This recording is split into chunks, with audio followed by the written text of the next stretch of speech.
Hey everyone, and welcome to The Explainer. Today, we're unpacking a really fascinating chapter about something you probably touch, use, and honestly take for granted every single day.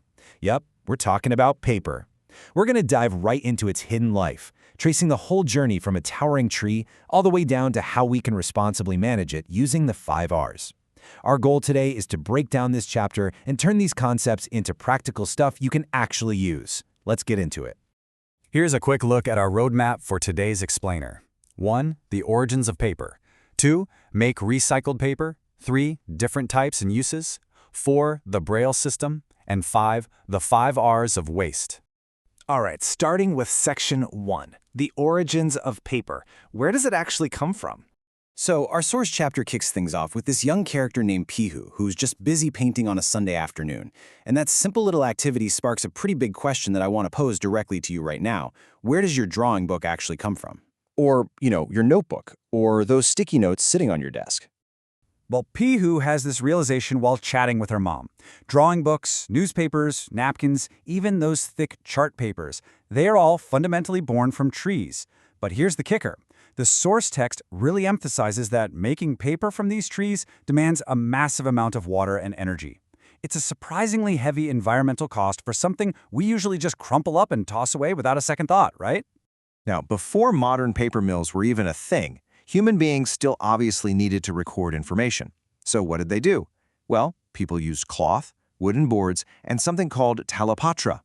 Those are palm leaves that were used a ton in early India as a writing surface. And looking to the future, the chapter notes were now exploring these incredibly cool, eco-friendly alternatives, like banana fiber to make paper. It's a real game changer for saving trees. Moving right along to section 2, make recycled paper. This is a super fun, hands-on experiment. The chapter actually gives us this brilliant step-by-step DIY recipe that you can pull off right in your kitchen.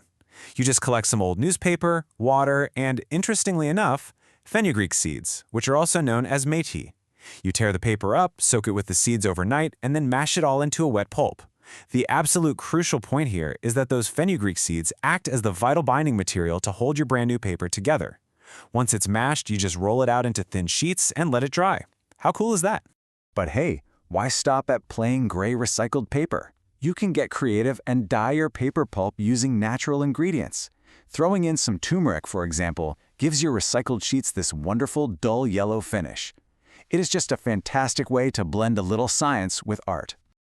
And with just a bit of creativity, plain old newspaper can transform into a charming little bird or a beautifully folded butterfly. It visually proves a really important lesson from the chapter.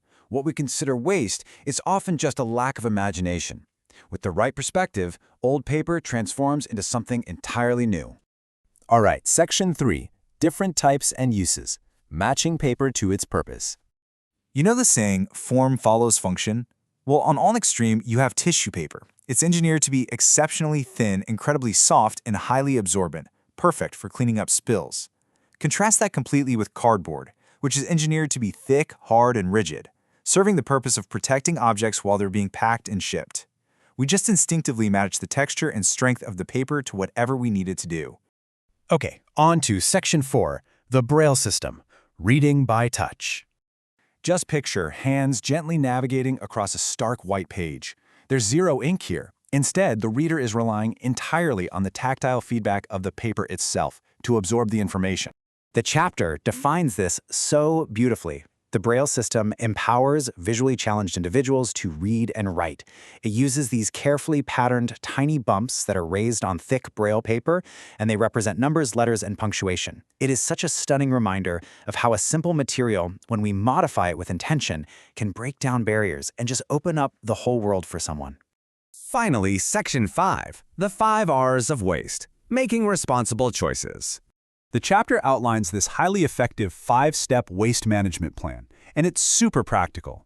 First up, refuse, literally just saying no to things like single-use cups.